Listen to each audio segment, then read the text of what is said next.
Hello and welcome to another episode of the To Baldly Go podcast. And thank you for joining me on my mission to explore strange new worlds, to seek out new life and new civilizations, to baldly go where so many have gone before. I'm continuing my first trek through the universe of Star Trek, joined on my mission by my wife Abbie and our friend Nate. This week, we discuss the next 3 episodes of Star Trek the original series, the Tholian Web, Plato's Stepchildren, and Wink of an Eye. Now, damn it, Jim, I'm a podcast host, not a doctor.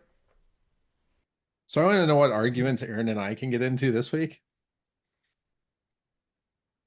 Well, if we disagree on a couple of these, you'll have some explaining to do. This is fair.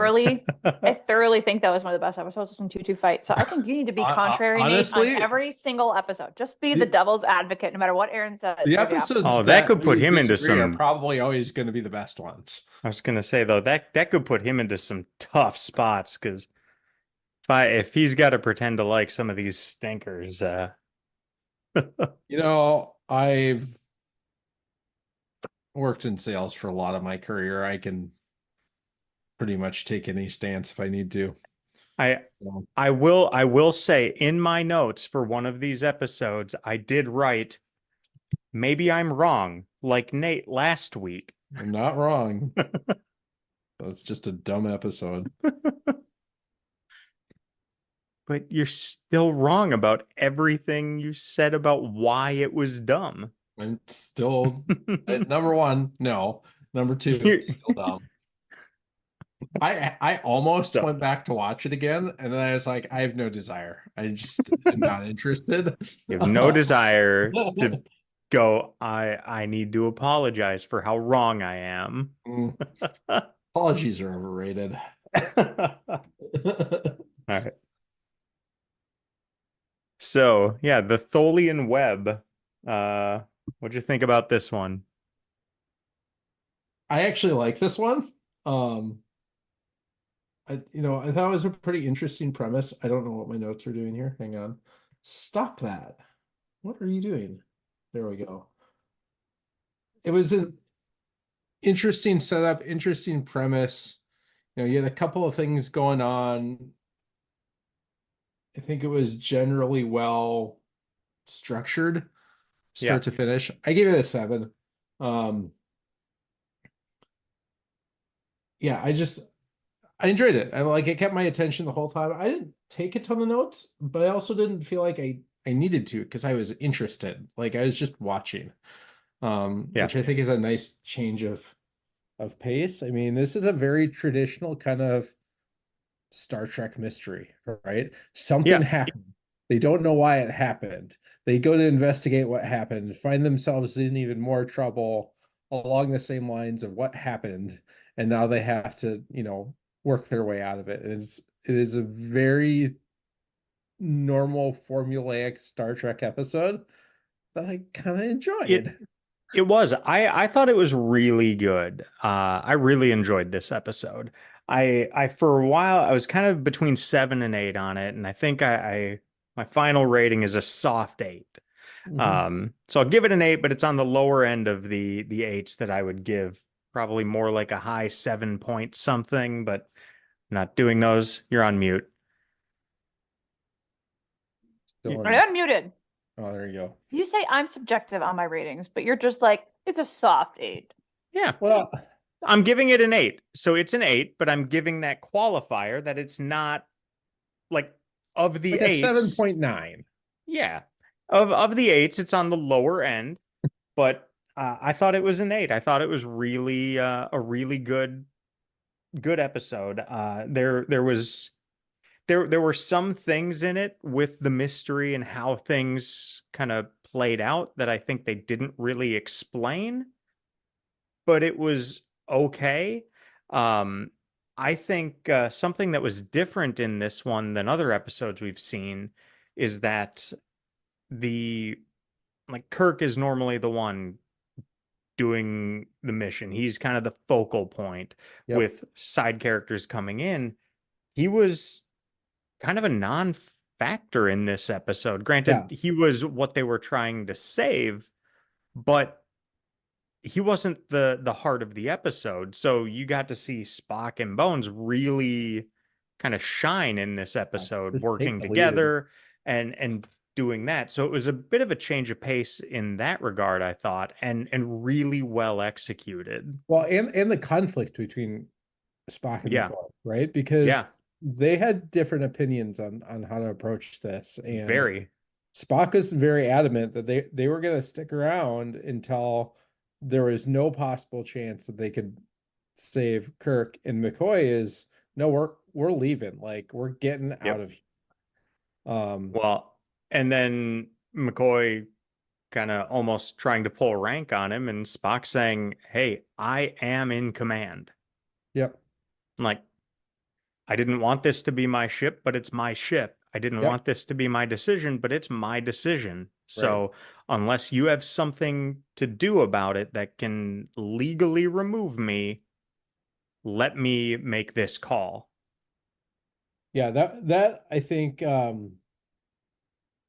that whole scene in Kirk's quarters between the two of them was really fantastic. I Hmm. mean, you hit on, the whole, McCoy kind of digging at him like, well, of course you're getting, you get command of the ship, and Spock basically saying, I mean, it's mine. And he Yeah. wasn't trying to get it, but it's his. Yep. And there's another line in there that McCoy says, "It hurts, doesn't it?"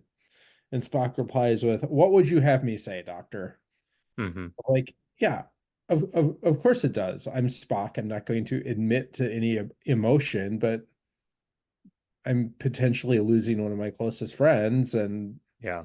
doing what I can to keep that from happening, but I don't know if I can. Yeah. It, yeah, I thought it just hit kind of everything. It had a lot of like big moments to it. A lot. I thought Bones and Spock really just had good interactions all throughout. Not that they were all like good interactions, but it was really effectively used in the episode. Yep. I thought they were really allowed to just explore what their characters can do without having Kirk there to take the focus, take the spotlight in a way. While Kirk Agreed. was still obviously a huge part of the episode because they were trying to track him down, they were trying to save him, and they even made reference to Kirk and the heroic character that he is throughout the entire series, where we've talked before about how so many of these episodes, and I think the series as a whole, is very much in that hero's journey, Mhm. where just kind of following a lot of those steps. There's almost a formula to it, but there's a reason those stories work. And they almost reference it there with McCoy saying he was a hero in every sense of the word, but then his perspective that his life was sacrificed for nothing. Yeah. The one thing that could have given his death meaning is the safety of the Enterprise. Now you've made that impossible. So that conflict kept escalating throughout the entire the entire episode, until Speaking they got to the last orders or whatever he Yeah. had, which I thought was awesome how they wrapped that up at the end. Yeah, that was great. Where it's No like, problems between you, what? nothing worth reporting. Yeah, what do you mean? What did you think of the line? We talk about that kind of escalating conflict between the two of them. Spock says, in critical moments, men sometimes see exactly what they wish to see. And McCoy kind of takes what I perceived as kind of a dig at him and say, do you suppose they see Jim because they've lost confidence in you? I Yeah. mean, that was, I don't know. My Hmm. impression is that was kind of a Harsh. That was um, harsh. and obviously that conflict continued throughout the episode, but like of all the things that McCoy says to Spock and all the rationales that he kind of brings to the table for why they should be leaving or why they should have left when they had the opportunity, And then, at the last second, I'm just gonna sucker punch you with a pretty Yeah. emotional line. And Yep. arguably, McCoy's emotional too because he's lost a friend. So I get that. But I'm curious, the two of you, what you two thought of that line. You think that McCoy would have handled death more graciously given his career? Like he was Okay. kind of an asshole about it, like to everybody. Yep. He He's very did emotional. not do it well. He was very emotional, which in general, that has been determined to be his role in this is to be the emotional character, the antithesis of Spock, which I get. And But we're at the usually phase of that the show emotion where comes with he is rationality. yes and no. Later, especially this season now, he's been more and more, they're caricatures, right? And so they're the antithesis of each other. So he's always overly emotional. Spock is always overly under emotional. And then Kirk is always, playing, he's the net between the volley and tennis players. So I'm not shocked that he went overly emotional. And I'm just kind of shocked that he showed such disrespect on a command structure on that. Yep. But historically, he hasn't really respected the command structure either, has he? He's questioning Jim. Like Kirk has put him in his place numerous times on stuff, which historically I've kind of thought was a little rough. But Mhm. given how many times he kind of does it, I'm not shocked by that. And if you go down to the video they watched, he pretty much calls it out like, guys, work together. You need to work together. You need each Right. other. He will need you, Bones. Don't be a dick. Is essentially what even Kirk said to him. And then even at the very end, when he's like, hey, what did you think of that video? And they didn't tell him he watched it, obviously. But he even said in that, oh, well, did it help you? Did it help you? Because, Yep. I figured you'd need that help. You guys, he was surprised, right? You guys got along. So there was no illusion to Spot or to Kirk that they were going to get along right away. Those two play off each other, and that is what helps Kirk make the decisions. You got one and two ends of the same thing. So No. I don't know. At He wasn't good to me. He wasn't a good character. No. He really took it roughly, and it was really hard for him. And I'd expect that though. But yeah. So do you think Kirk believed them at the Not end? not a chance. Because he no way. almost I know, but he almost had that look though of like, really? And He they just kept pushing it. So he had this look of like, I don't want to believe you. his body language said But that he didn't buy what they were saying, but he also yeah, wasn't going to push the issue because yeah. there's probably nothing to gain from it Because at that point. in a way, at the same time, if the whole point was to get them to get along without him, and they were providing a united front, even in that moment, it's kind of like success. But Yep. yeah, I had that look where I thought he was expecting them to be like, so you clearly watch the tape and them say, "Oh yeah, thank you for your wise words," and seemed a little almost taken aback, like, "Wait, sit, no, sit, really?" Uh, was kind of how I saw it, where he maybe had some doubt, um, to whether he believed it or not, but at the same time, not that it mattered in any way, because again, the net result was what he wanted. Yep.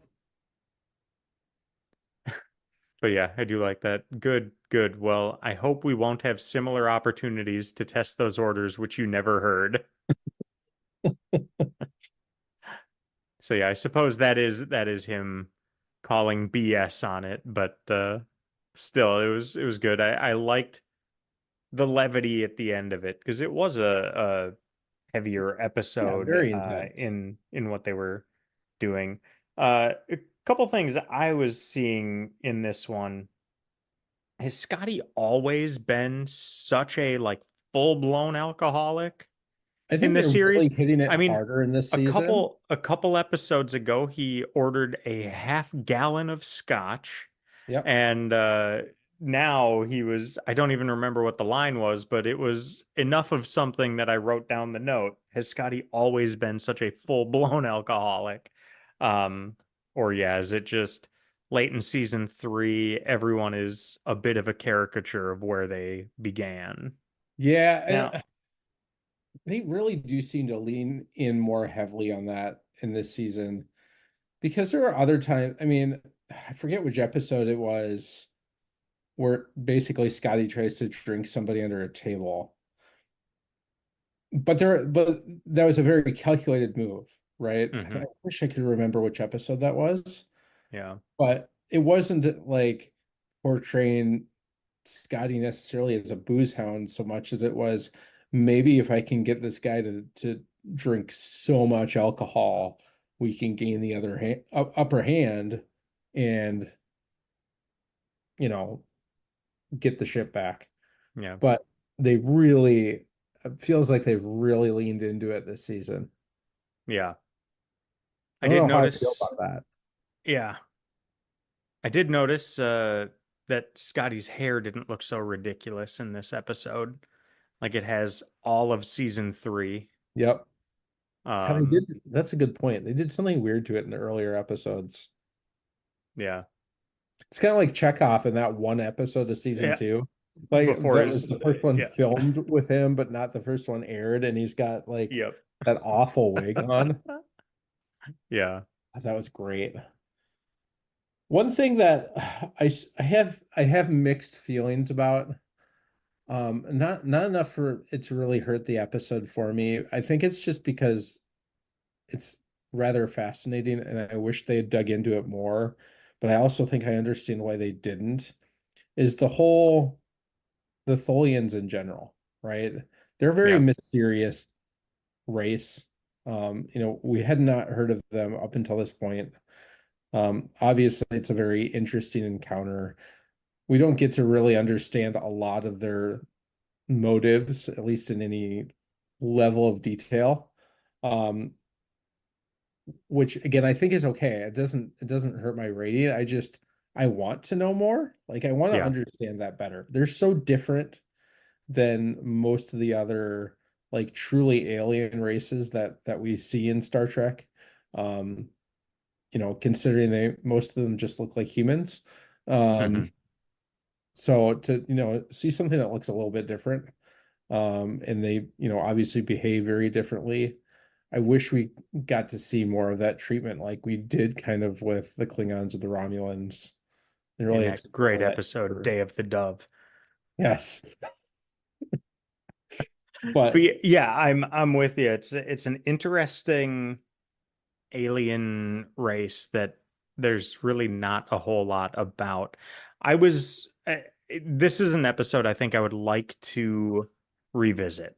yep. Um because I didn't take that many notes either. I was honestly just watching and I enjoyed the episode. I Mhm. thought it was just good. So yeah, I would like to see it again because I'm sure there was stuff that I missed about the Tholians and what they were doing. Yeah. Um, but yeah, there were a few things in the episode that were left unexplained. Like I said, that I think, or maybe I just missed it, but I felt detracted from it a little bit. But Yeah. the strengths of the episode were high enough that it overwrote those or outweighed those detractions. Maybe that's why it's a soft eight instead of a hard eight. But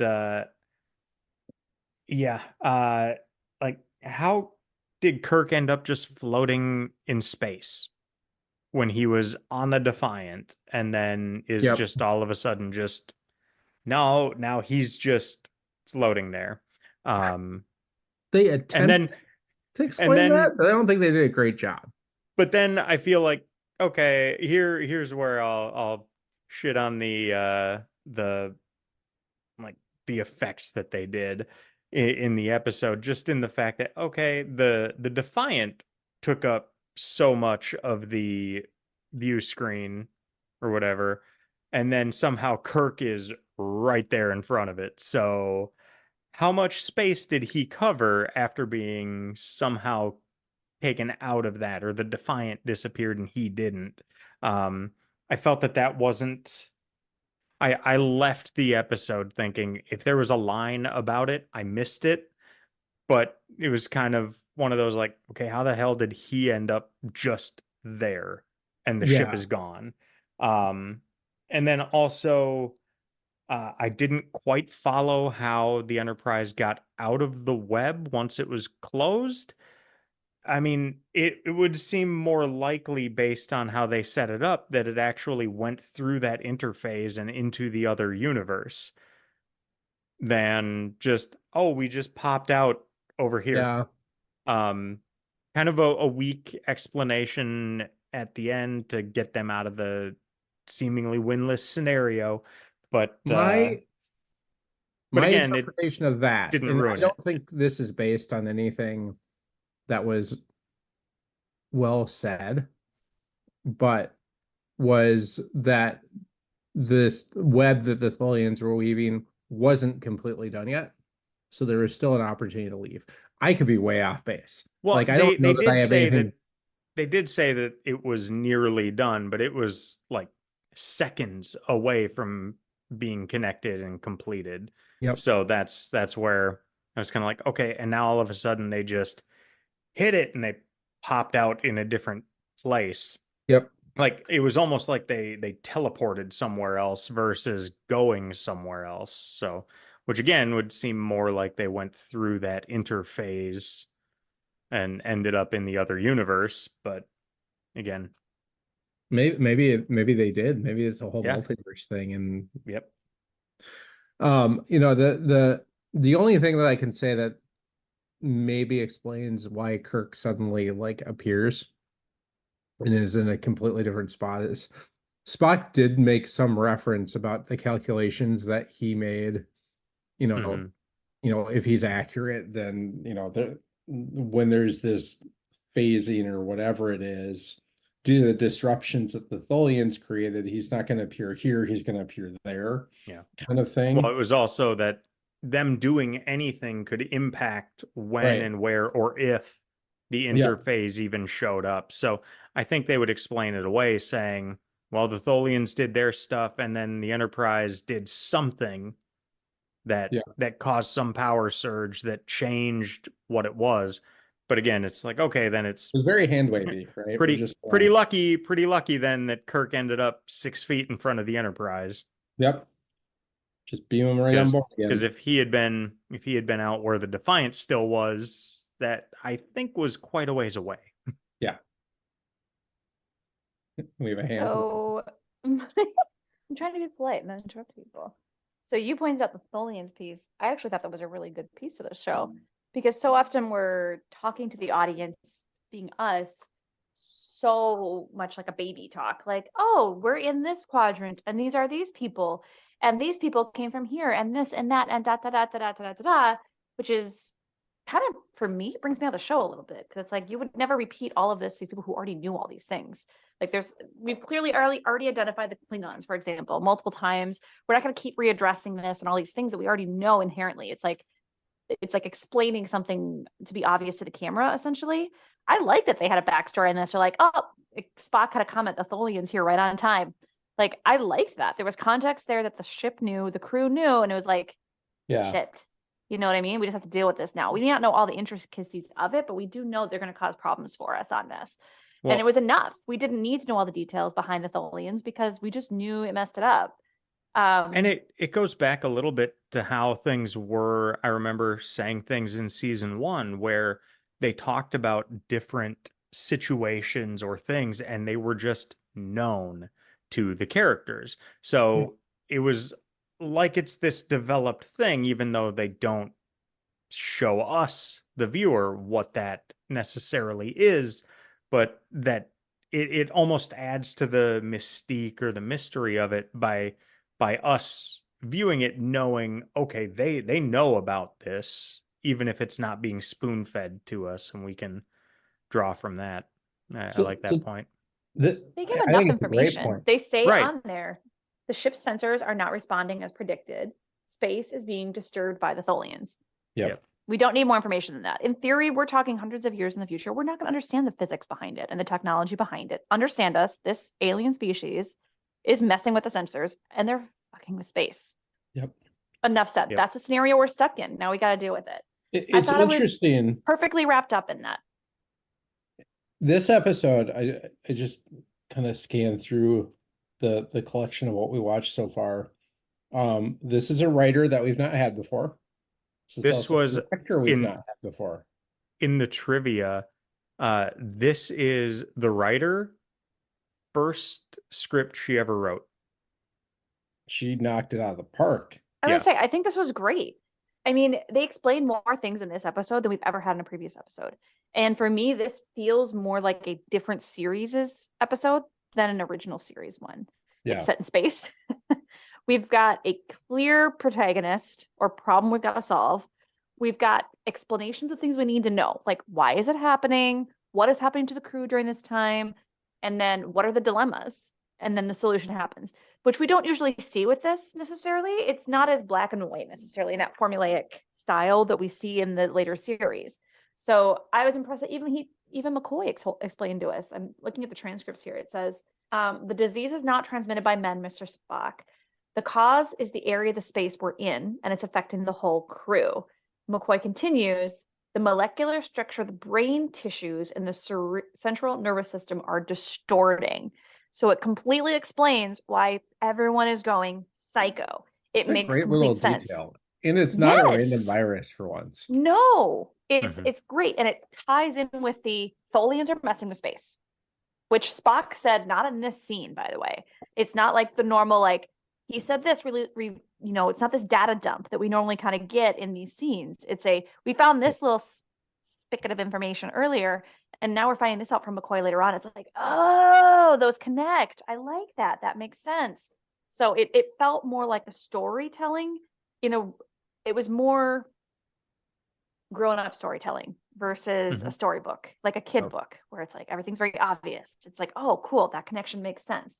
It also makes sense to what would I do? I wouldn't believe Uhura either. You're grieving. You're going crazy. Everyone else is going crazy because distorted space. We already know this is happening.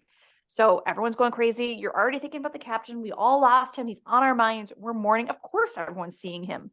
I wouldn't have believed her either. Same reason the ship's medical doctor didn't. Same reason the nurse didn't. Same reason we're like, oh crap. Even when it happened to a second person, they're like, hey, if we lose Scotty, we're really in trouble here. It wasn't until they all saw it at one place and he realized it was not a joint hallucination that they're like, oh. So I thought that was really phenomenal writing in that regard. It was a great way to show that, no, you're crazy. And for a while you weren't certain either, right? Maybe she was crazy. They could have been like, that was her hallucinating, and explain that later on. We would have believed it. So I also loved, and don't get me wrong, I love William Shatner. I think he's a fantastic actor. I really enjoy him in the show. I enjoy him in the movies far more, just to be dead honest. And I really like him even more after seeing him live, because I think the man's hilarious. But I do like that he was able to give up ownership of this episode. I think we touched base on it earlier, and you said it's not about Kirk, but I'm like, it's not about William Shatner.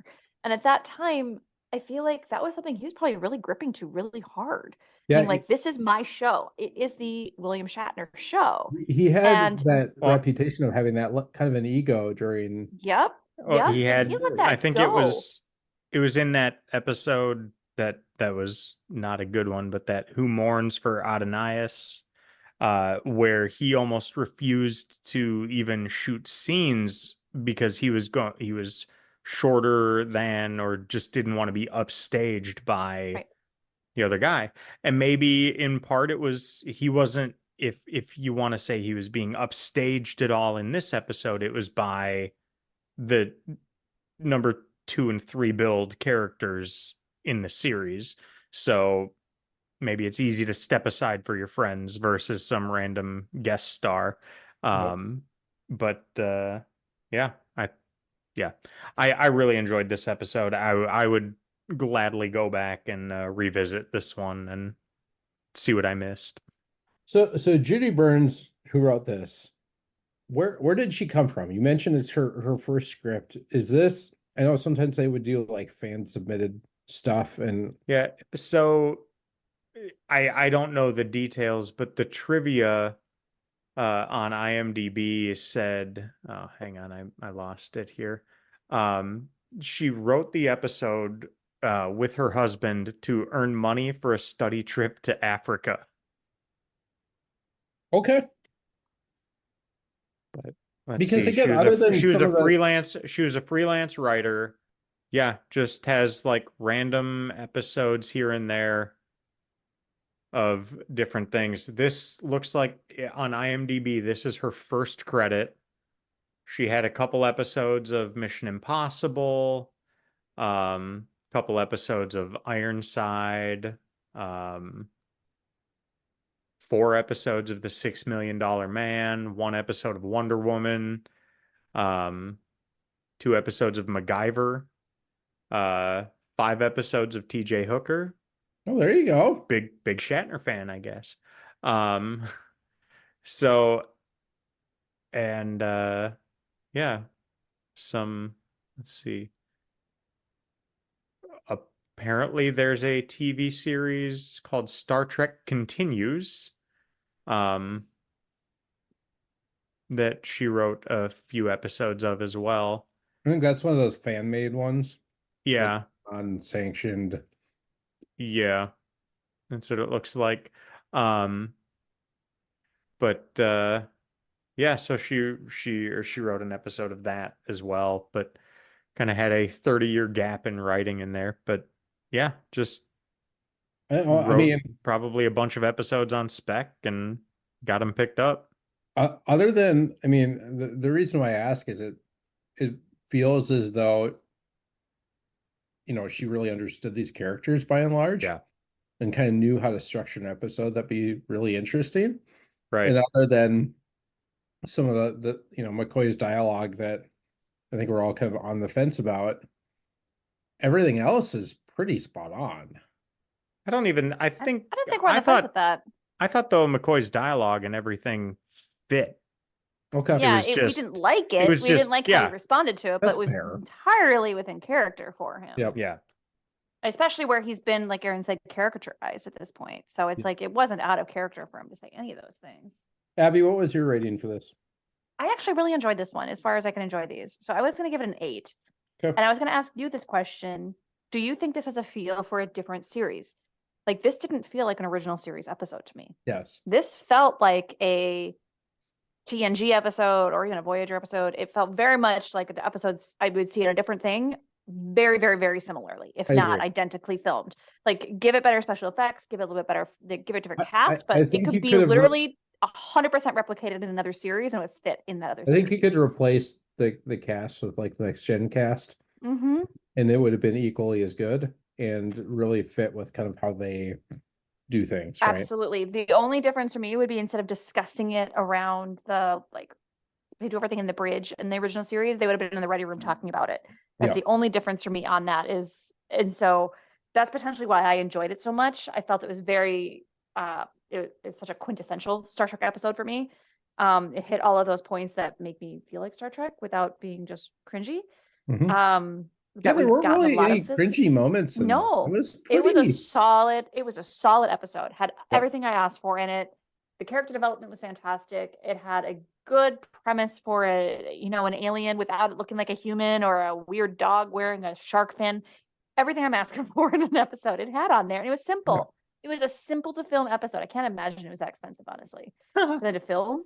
Other than the Tholian web thing, which they probably could have done cheaper, I suppose. So I laughed because I had just read 2 of the episodes we watched this week were among the most expensive of season 3, and their budgets were vastly reduced in season 3. But yeah, it had a lot of special effects because of, I think, probably the web, and then the glowing green Defiant. And they could have gotten away with. They didn't have to do those things. The semi-translucent Kirk showing up different places.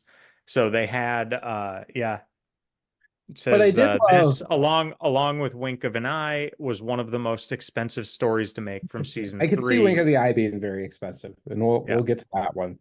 Yep. I also thought, I don't know, I love little things like this because obviously, it's another Constitution class ship, the Defiant. So they're not going to build a whole new set. for the bridge, right? So Right. instead, what do? They film it from a different camera angle. They kind of move it to the other side. And I love little things like that because it's enough to convince your brain that they're somewhere new without it actually being somewhere new, right? Mm. It's just a little thing. They just moved it like 90 degrees from, instead of being kind of more on the corner where Chekhov sits, it's more on the corner where Sulu sits. And that's it. And you're on a different ship. And I don't know, that stuff I think is just so neat to kind of Yeah. see and realize. And cheap. Just move the camera. Yeah. Let's play a game. Let's estimate on the cost. Oh, I lost it. On the cost of the spacesuit that was sold in 2006 at auction. What it How sold much? for at auction? Uh-huh. $175,000. Lower than that. Aaron, you want to guess? Price is Right style? $1, Bob. Come on, a little more than that. All right, It's Nate. Price You is said Right what's what? style. All right, come on, Nate. Price is Right style. What do you? What's that? Guess again. Say maybe around 2006. So this is 50,000. This is I would say around 50. Because you got to think this is in then what, a gap a few years after Enterprise ended, before the movies kicked off. So this is kind of where Star Trek is in a no man's land of if anything is ever even going to happen again, right? So you kind of had a good thought with that. So it sold in 2003 at the Ultimate Sci-Fi auction, and then it sold for $68,000, $6,000 to $8,000. Okay, but in 2006, by the 40 Years of Star Trek collection, it went for $120,000. Wow. With a premium of $144,000, whatever that means. I'm assuming it's like taxes, fees when they do those auctions. Yeah. So the person who sold it got the lower amount, and then the auction house got the delta. And you guys mentioned Scotty's hair. Apparently, that was his rebellion. The studio has been making him brush his hair back or wear a hat the entire time. And he was like, I'm not doing it. And so, according to James Doohan, NBC executive told him to comb his hair back for the 3rd season. He hated wearing his hair this way and stopped doing so in the filming of the Tholian web. There you go. I love it.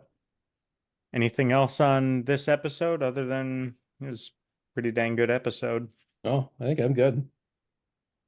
All right. So we can move on to season 3, episode 10, Plato's Stepchildren. I saw obviously the name and then the thumbnail on Paramount Plus. It was like, okay, another Back in Time episode. Awesome. Okay, I was the biggest person being mad at that last week, but at least they freaking explained it this time. They're like, we were hiding on Earth. We were alien invaders there, but didn't tell anybody. We adapted the culture and then we left when you guys blew your world up. That at least explains why everyone looks the same. Like, why I'm okay with that one. As much as every other like flashback to history episode we've been having, at least this one they even like attempted to explain it, not just they got a book from 300 years ago and an entire culture is now based off of that book. What? It's still another like Greek mythology, or Roman, or ancient civilization. Oh, I'm still going to eat this episode alive. But my God, have we seen enough of these yet? Yeah. This episode is terrible. What did I say at the very end of this episode? What did I do? I literally called up the stairs to you from my office, and what did I say? What was it? I don't remember the line you said, but it was pretty bad. Let me get back. Let me find it. I called up. I was like, oh my gosh. Keep going. I'll find it while you guys talk about other things. I just feel like I gave this episode a 4. I thought it was bad. It was that there was almost nothing good about the episode. The little dance chant thing they made Kirk and Spock do. So I was dumb. like, what the hell is this? And then it went on for so long. I don't know if that's a result of them just not having enough to the story. So they're just like, hey, let's kill 10 minutes doing this silly shit. Because that's how it felt. And I don't know if it was 4 minutes, 6 minutes, 14 minutes. It felt like an eternity. So this is the episode where I did write. I said not a great episode. It was very disjointed. There was just like almost nothing connecting any of the episode to the rest of the episode. It was just all this random weird stuff. I said, yeah, I initially was feeling maybe a 5 or a 6, but then it got just so weird. It was some weird mesh of being a back in time episode with some futuristic magic Yeah. without a lot as to why they had those powers or what it was. And this is where I wrote, maybe I'm wrong, like Nate was last week, and all of that information is there, but the episode was so unengaging that I missed it. Um, I found the episode just completely unengaging. I barely could pay attention to it. So if they answered those questions, the episode did such a just crappy job of presenting itself that I didn't even care to pay attention enough to find those answers. I have one line in my notes that says something along the lines of, Ellie keeps talking to me. I'm probably missing stuff. I'm not paying attention to what's going like, because that's literally what was happening. Was somebody was chattering in my ear, and I didn't really care. Right. That's how that episode was. I'm sure I missed stuff and I just didn't care because all I wanted was for the episode to be over. I gave it a 5, so slightly better than you. And I think there might be some bias there because this is actually a pretty significant episode. And Abbie probably knows why. Aaron might know too. It is, but I haven't watched it actually. I don't think I've seen this one before. And so now watching it with that knowledge, it was like he looked pissed. It was cringy. It was like they were unhappy with it. It was super awkward. Yeah. It was super awkward. It was like forced. It was like, I remembered this being so much more of a moment for national television. Like we are having this first interracial kiss. It's beautiful. It's a wonderful moment. Kirk didn't even close his eyes. It was just this it was just cringy and awful. And it was not that I'm sorry, interracial first kisses deserves a better shot than that. I'm sorry. For sure. It deserves a better first kiss. Now, I've heard some debate that might not have been the first one, but it's widely. I saw that there was something on some BBC show a few years earlier. Yeah. Was it consensual on that one? Because it wins. Yeah. I mean, if it was, it should. I do think it's interesting that, I mean, what I remember of this episode too was the original script had Spock kissing Uhura, and Shatner threw a fit and said that if anyone's going to have the first interracial kiss on television, it's going to be me. And so they changed the script. Now, that being said, I almost think it works simply because then Spock is having his moment with Chapel. Chapel's getting her moment with Spock, season, which is still an awful scene. And even Chapel says, you know, for so long I wanted to be close to you. Now I want to crawl away and die. Right. This isn't how it's supposed to work. No. So I think that dynamic made it better. Like I did enjoy that, not enjoy as much as you can enjoy that. You know what I mean? But that was a clever having that dynamic. You're like, oh, she's getting her first kiss. Like it's that extra cringy, like in a good movie way, not like in a like audience way, but that really sucks for them kind of moment. So I've got my notes. I actually wrote down what happened. Why they have their powers. Aaron, I think you were confused as to why they could do, like, what made them different and why they could do what they did. I know they talked about it a little bit, but then it seemed like everything just kept building up and getting weirder as the episode went on. Yeah. So the way they explain it is their powers came from eating the native foods. But it was a particular compound that took months and months and months to build up in their system. And then what they did while they were on the planet is figure out what that compound was and do something to accelerate it in the crew so that Okay. could match. But is there something with the planet that makes it significant that only works on that planet? It was the food. It was but here's the thing. what they were eating. I get that, but McCoy's able to synthesize it and then like massive amounts put it into their bloodstream and make it so they have this magic. So can now we can just do that wherever we go now? Like yeah, I mean they don't ever address that everywhere. Like if we're struggling, you know, we're gonna like we got these bad guys on here. Do we get to like all of a sudden get hypo sprayed up and then wait 45 minutes and then we can move stuff around with our minds? Yeah, we can take everybody out. That's what took me out of this episode. Aaron will tell you this when I read my books and things like that. If I will believe you, like you can tell me that pigs will fly as long as you tell me that basis at the beginning and it's consistent to the entire story. It needs to be consistent within the reality that you have set for me. Yeah. Don't just be all of a sudden in the middle of the book be like, oh yeah, and by the way, cows can fly. Like, no.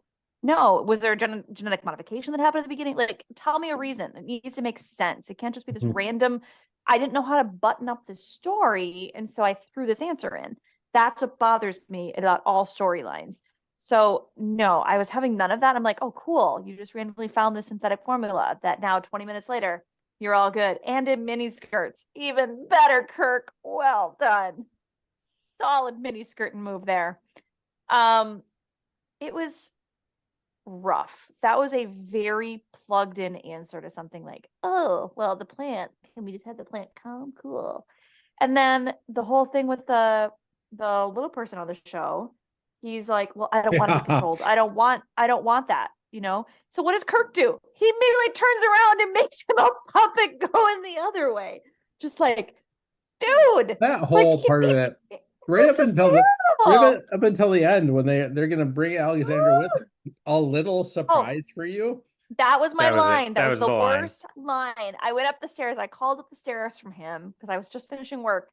And I called up the stairs. I'm like, Aaron, did you hear the last line of that episode? He goes, what are you talking about? I was like, I've got a little surprise for you. Come on.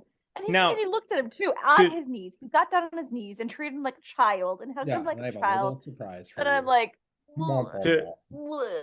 so I even had to ask though. I was just like, oh, is he talking about Alexander? Because I was just so over the episode. I must not have been paying attention. I was paying zero attention. I was like, this is just. I don't think that's wrong. I think this is an episode to do that in. No. Now, at the same time, there were things like they have some of those lines where they're trying to make a point, convey a message and make a point.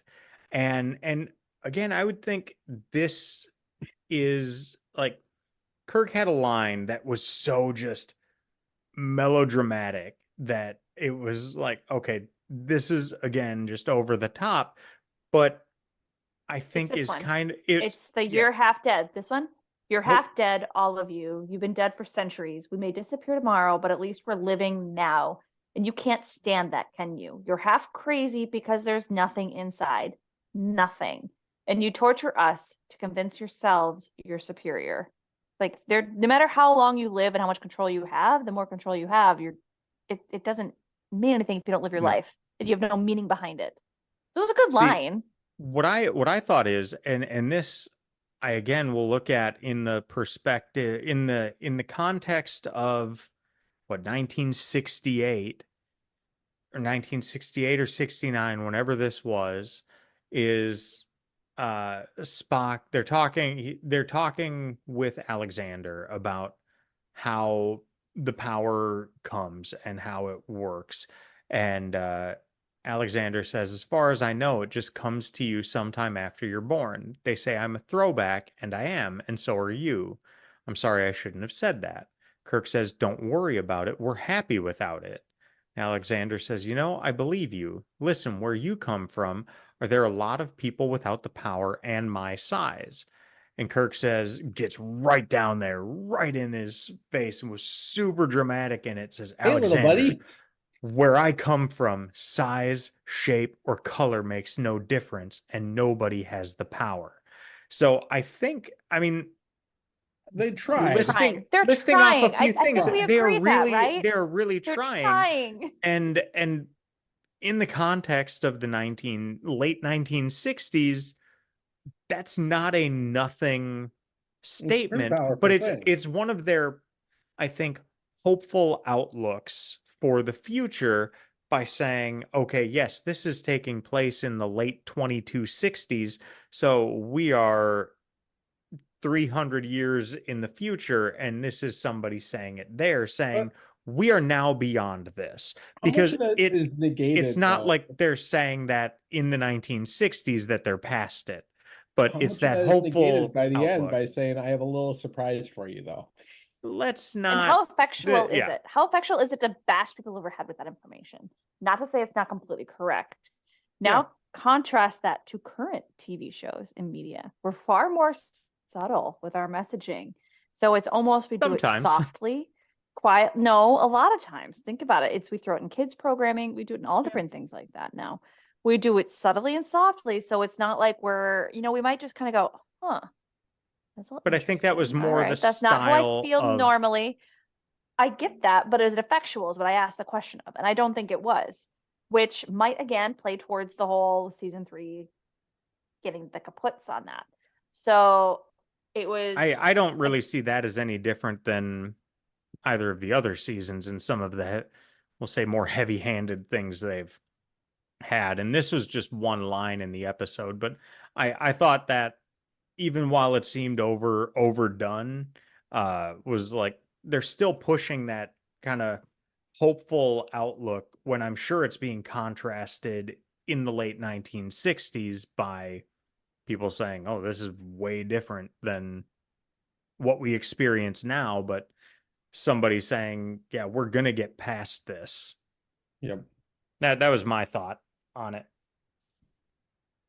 Now again, I thought this was a terrible episode. I didn't even know if it like knew what it wanted to be. I at one point said, one, their power was incredibly powerful if they could control Spock and his mind. And then I said, even Spock had good minds on that, though. I said we've seen other. It's another instance where at least bits of it, I feel like we've seen all these before. I was anticipating that it would turn into like a Charlie X situation where it's like, okay, we need to overpower the source that's controlling all of our minds. But then was it... So yeah, I said we've seen other mind control episodes before, right? They need to overpower the source, give it too much to control so that it loses control, like in Charlie X. My next note was, then it got weird. And this was after the Kirk and Spock little dance chant deal. It was like weird after that is when I said, then it got weird. But then I wrote down a question, and again, just showing how disjointed and just I don't even know with this episode is, was this even a mind control thing? Because...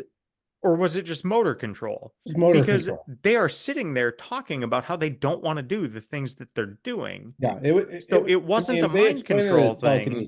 So it's motor control. But for a while, it was almost like it was mind control because they were like, I mean, they controlled Spock's emotions. They were just like, nope, snap their fingers, and then he goes from laughing his ass off to weepy.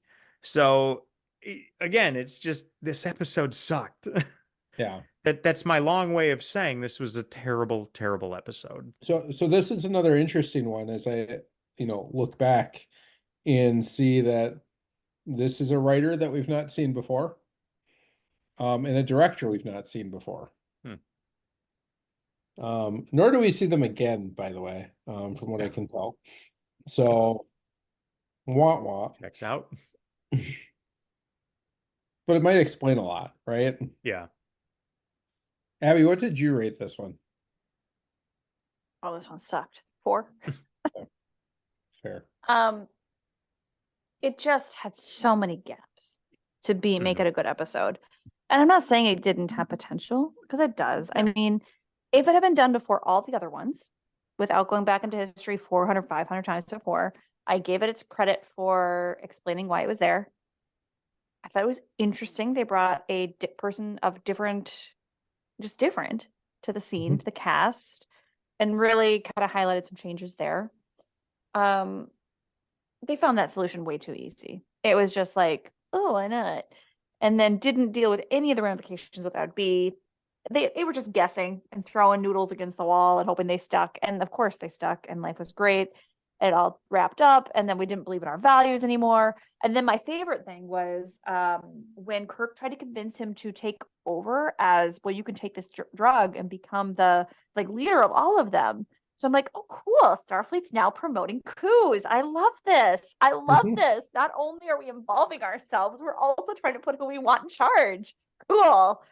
This is not the Starfleet I know. I'm sorry. This is just anarchy. But was no wonder was that here, hold on. the case? I'm talking to Nate. I'm talking to Nate for a second. This is important. Yeah, Aaron, shut up. How often in the next seasons do they talk about how Star Trek or Starfleet just comes in and like takes over governments, just shakes things up and doesn't actually care about the people's opinions? They just do what they want and put the people they want in power and support the people they want. This is why. Yep. Stuff like this. And I'm like, it made me think and step back and go, shit, maybe we actually did do those things. Like Kirk started, and then we might not have seen it very much with, say, Picard. But if this is how the Federation started, there are plenty of people who follow that pathway potentially of, all right, they did me wrong. It's fair game. We can do whatever we want now. Who do we want to be in power? Because we obviously can't have the bad guy in power anymore. Who do we want? The ends we get to pick. By the means. How many times in the history of humanity have we decided? I've always thought that all of those accusations against Starfleet have been so misfounded. Like Starfleet's bad or blah blah blah blah blah. Like, how could you guys think this? Starfleet's great, right? And this goes all the way through till, even Discovery even has stuff like that in it, where it's like, Starfleet's bad. Wait till we get to DS9. You're in for a ride. Exactly. Like we have this like Starfleet's terrible. Why? But my impression is Starfleet's great. It's always done good things. I'm thinking Picard. I'm thinking, Janeway. All these things where we're caring for the people we're talking to. This is a whole different crew and a whole different way that we are interacting. We are wild, wild westing it out here. Well, and I can see why, if you're only interacting with people once or twice, why the entire culture 50, 100 years later is like, no, Starfleet leaves a bad taste in our mouth. Pass. Hard pass on Starfleet. Thank you. Yep. Keep going. Well, I think it goes back to you take any group of people, right? And even if they have, the highest ideals in mind, you're always going to find a subset of those people that don't truly follow those ideals or use them for their own personal gain, right? So there's always a bad guy. Like there is no group that's 100% good, right? Yeah. So why would the Federation be a part of that as well? So yeah, I don't really have much else on this episode. I don't either. It was good to be past it. Lots of those this season, though. Yeah, there have been a couple really good episodes and a lot of not good episodes. But there have been some really good ones in here. We've talked about that in previous episodes, where it's like somebody flipped the script on this season. Previously there were a lot of like good episodes with a few stinkers weaved in there. Now it's a bunch of stinkers with a few good ones weaved in there. Right. Yeah, a lot of these episodes I watch and then have that thought of like, I get it. Yep. I get why this was the last season. For sure. Yeah. So now we will move on to episode 11, Wink of an Eye. And I'm interested to hear what you think of this one. I generally liked it. I gave it a 7. I had some problems with it. I thought the story was interesting enough. Um, but there are also things that, to use one of Abbie's lines, kind of took me out of the story, right? Mm-hmm. Like, that's what I don't get that. And weren't explained really, really well. Yeah. But I mean, like I said, I thought it was interesting enough to, keep watching, what a 7 makes it good. It was Yeah. good. Maybe it was okay. I could see saying it was okay. I didn't think it was awful. I think my biggest challenge with it, just to cut right to the chase, is the fact that if they've been accelerated, like if they're moving that much faster than everyone else, why can't anyone see them when they stand still? Hmm. That bugged me a little. And maybe there's a really good explanation for, the mechanism that makes them go faster. But Maybe like they just didn't ever stand still. they knocked Kirk out on the floor That's of the true. environmental control room for a couple of minutes of accelerated time. So that's a good chunk of time. Yeah. Uh yeah, I gave this episode a 5. I for a bit was thinking it was somewhere between mediocre and okay, and I leaned on the mediocre. I even said I want to say it was a soft 6, but I just can't do it. I think it was just mediocre. There were some good premises, but it was poorly executed. And Sure. this may be one that had we seen this earlier in the series, I may have rated higher.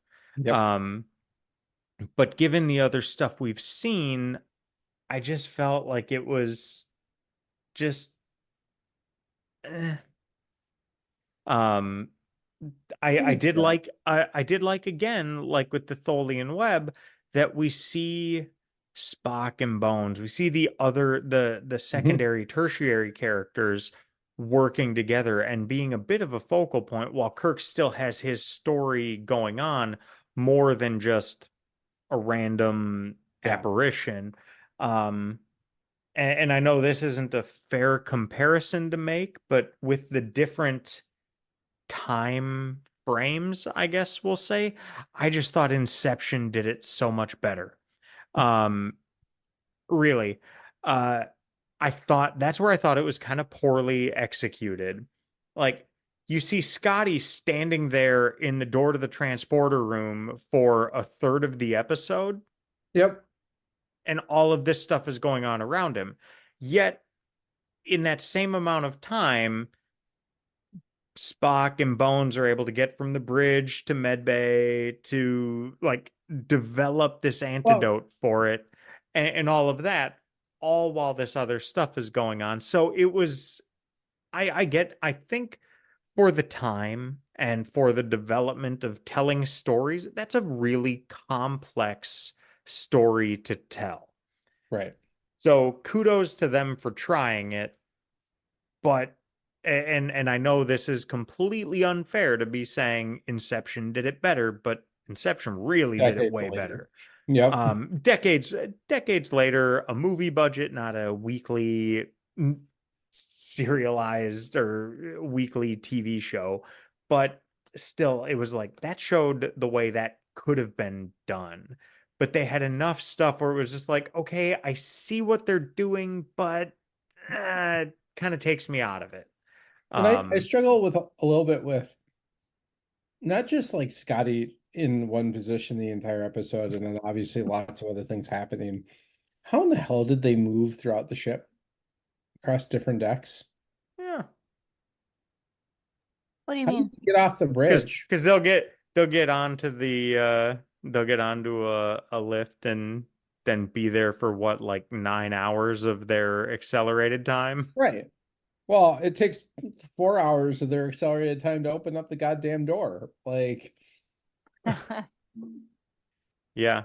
So it was that stuff that makes me like I didn't even think of it in exactly those specific terms, but just those things kind of took me out of the episode.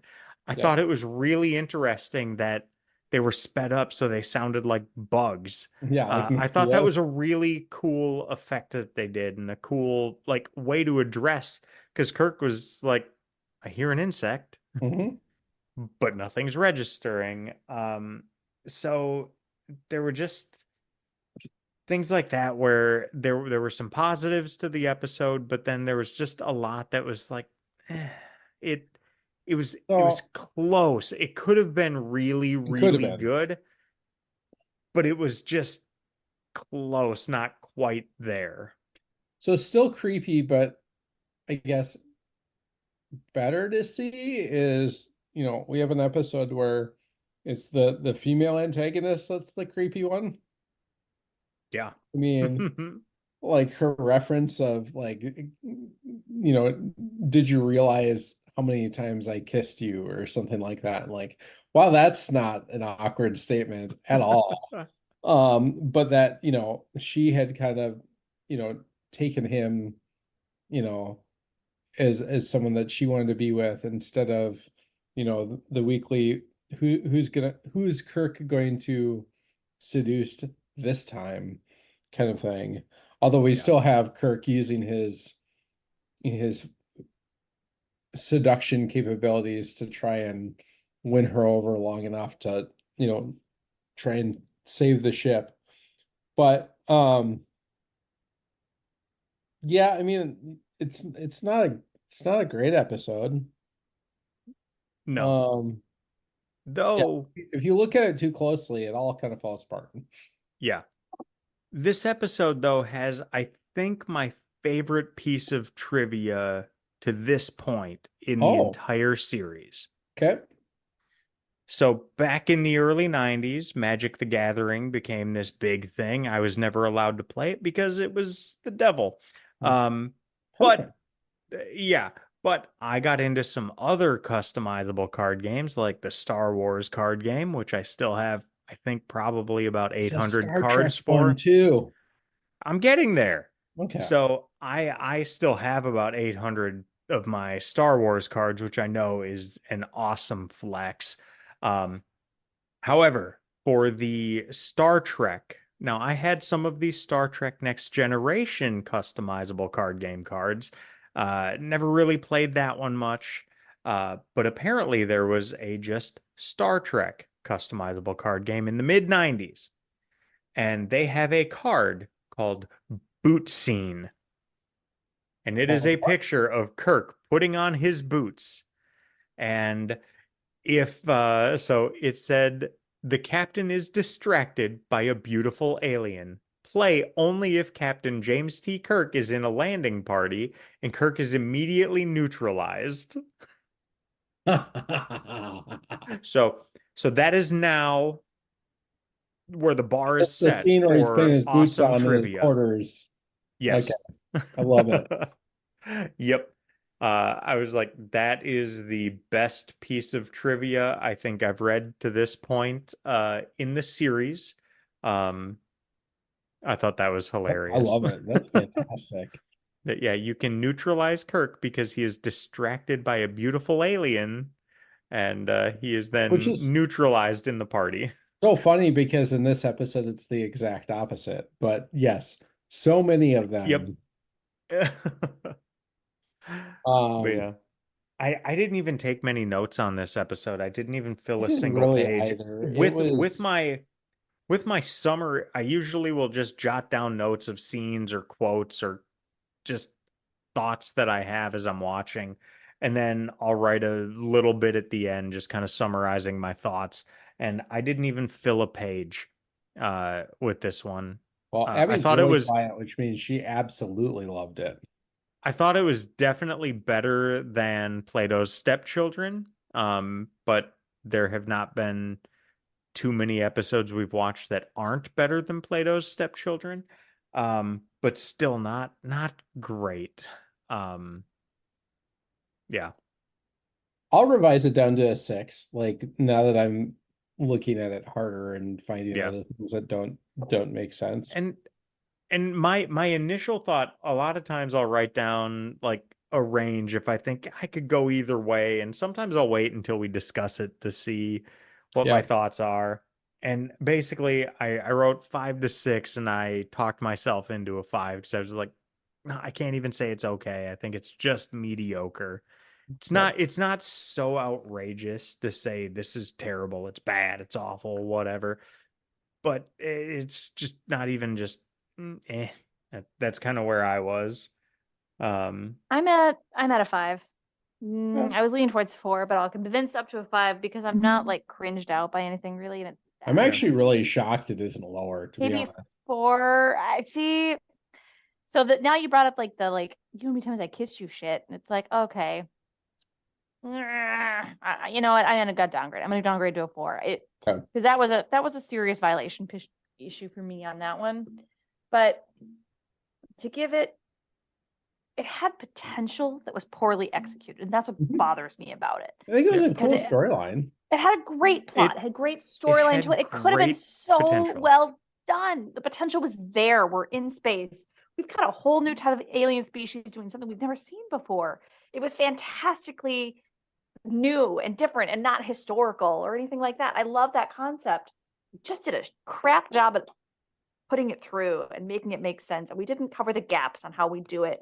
You know, I don't even care. Give yourself a little device that like a little force field around your body. So then like the turbo lift will work according to your time. Like anything that goes within your zone is now in your time shift. I would have believed it.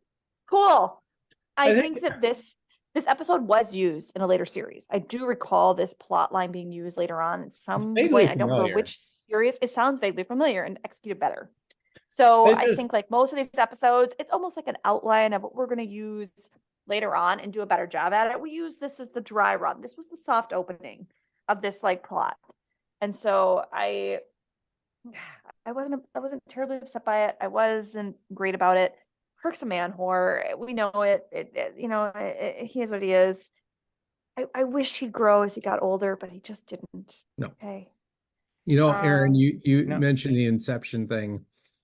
The thing that kept rolling through my head as I was watching it was X-Men did it better with Quicksilver. I was, just some of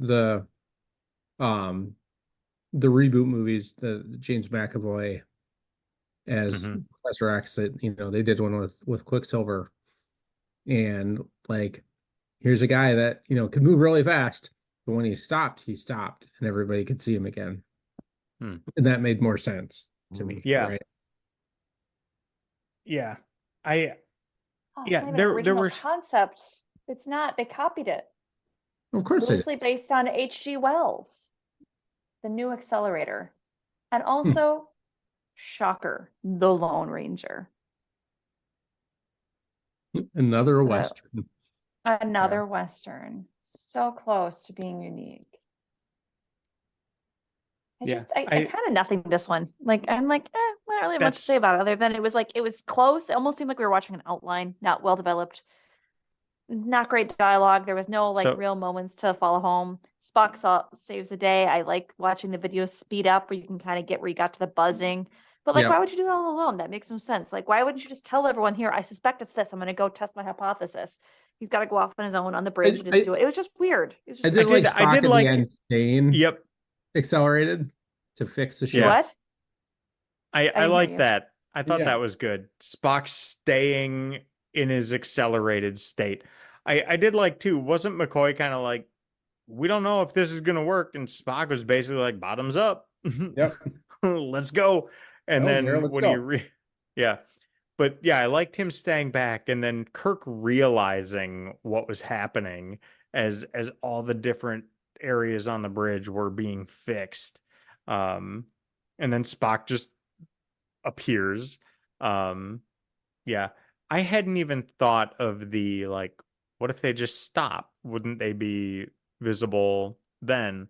I hadn't even thought of that until you say it, and that then just adds to my it like I said, it was a good premise, but the execution was just a bit lacking. And I feel that is probably unfair since we're watching it in 2024 and this is nearly 60 or 55 years old at this point. So it's like we are giving that unfair comparison to more recent stuff, but Sure. at the same time it was just like it just didn't work for me watching it today. Yep. Now, again, I've been thinking in the last couple weeks how it's like, yeah, we're not watching while I'm replicating the order, generally speaking, of how these episodes came out. We're also not watching it with the experience of somebody watching it in the late 1960s, where they Nor get to can see we. one episode, and if you're not sitting there when it's on, you're going to miss it.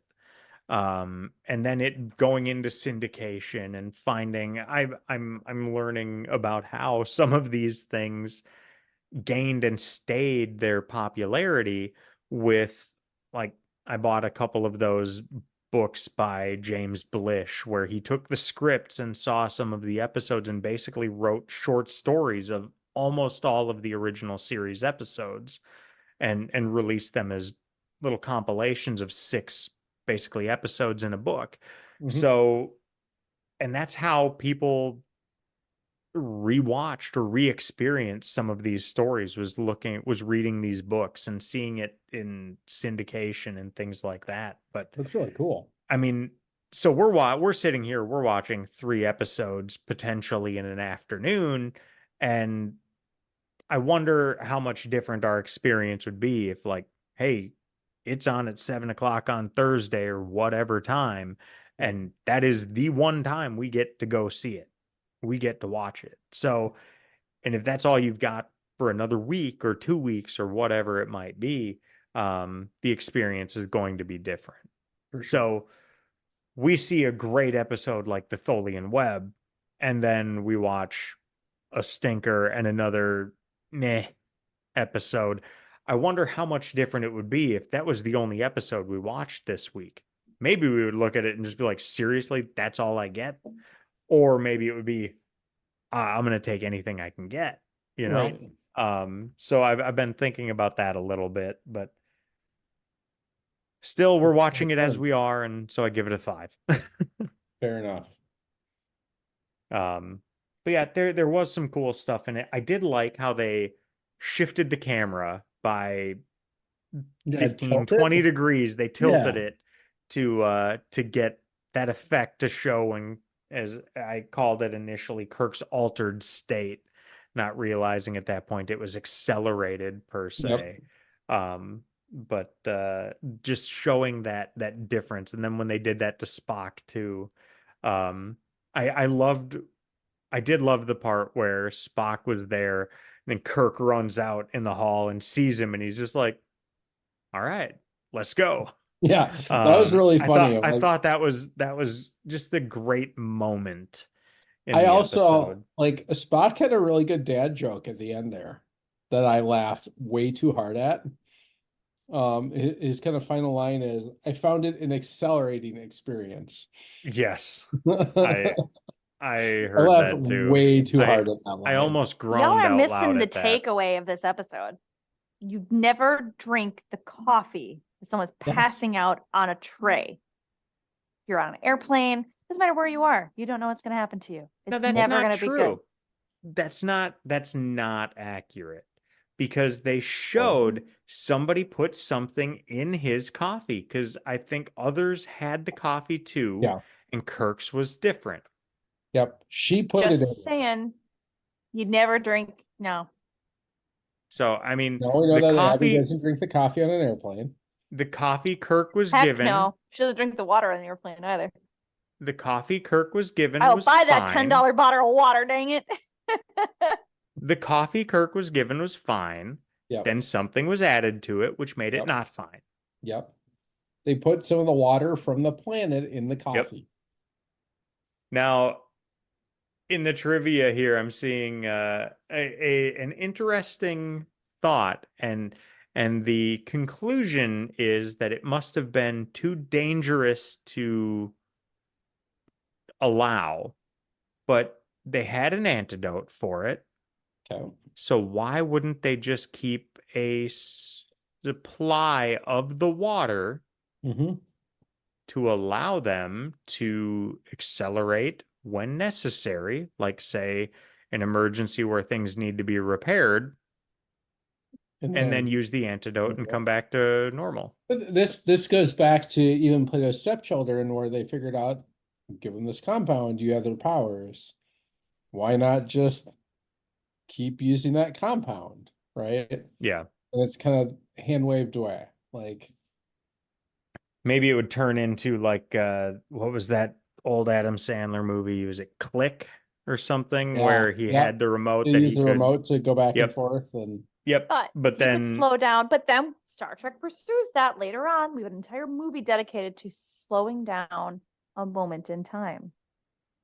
oh, good Lord, we're bringing up Insurrection. We have a whole. I'm just saying I there's premise for understand, this. but It is the same thing. effectively, yeah. I had to this- stop it- and it think about does- what movie that was, because that movie is so forgettable that I've seen that movie and I could not tell you what it was about. I will tell you this. I actually really liked it. Now, I don't know if it's because I lived overseas and I had very little other movies to watch, and it was just like I just got back in the it's country not and a I'm like, bad movie. cool. It's I just a remember going to this forgettable movie. I can tell you exactly who I went to the movie with and all of this information, but it was like watching your old friends again is why I enjoyed it. It'd been so long since I'd seen anything with anyone from that group before that it was like, it doesn't matter how bad the plot was. If it was bad, I didn't even realize it. It was like, right. Hey, I got to see my friends again that I haven't seen in a decade. Yeah. Other than reruns. Like, I'm okay with it. It doesn't matter how bad it is. We're here for the people. Again, I'm here for my boat. I don't think it's a bad movie. I just think it's a forgettable movie. Like, there's some great lines and scenes, and it's actually a very funny movie. And now, why did they not bring? Okay, when we get to that, I got some questions for you. Why we didn't bring her back up later in Picard? Like, why that? I don't know why they never revisit that. I think that's a missed opportunity. Right. There's a lot of missed opportunities there, but I don't know. Yeah, I totally agree. I knew you would, Aaron. I actually did see that movie, and I think I saw it in the theater, but I could not tell you what happened. Why? I think I probably went to it with my aunt. Okay. I think. I don't know. Seems like a random thing for. I just know not Trekkie at the time. I'm pretty sure I saw Insurrection in the theater, and that is about all I remember. Yeah. Fair enough. Yeah. Now, one last thought I have on this one.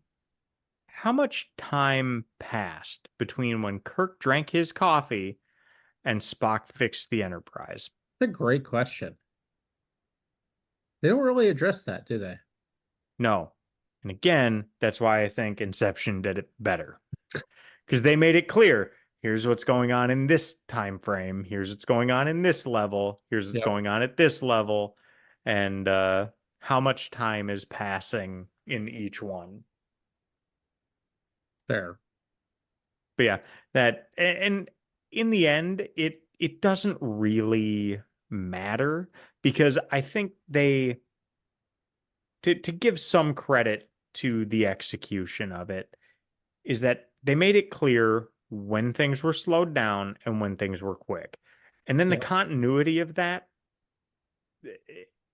I feel like the way the series has gone, some of the continuity questions like that just don't really matter. So why delve into it if it doesn't make a difference in the storytelling? And I know I'm being nitpicky at that point, but yeah, that's just kind of where I was on it. Like, yeah, okay, I'm kind of curious about some of those things, but I don't know if it would have made the episode better or worse. But yeah, the episode had potential, but left me kind of like, eh. Well, I can't wait to see what the next three bring us.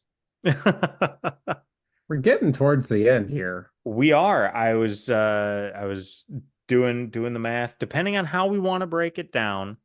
So we've gone through 11 episodes here. We've got 12, 13, 14. I think we've got 4 or 5 weeks left of season 3, depending on how we want to break it down.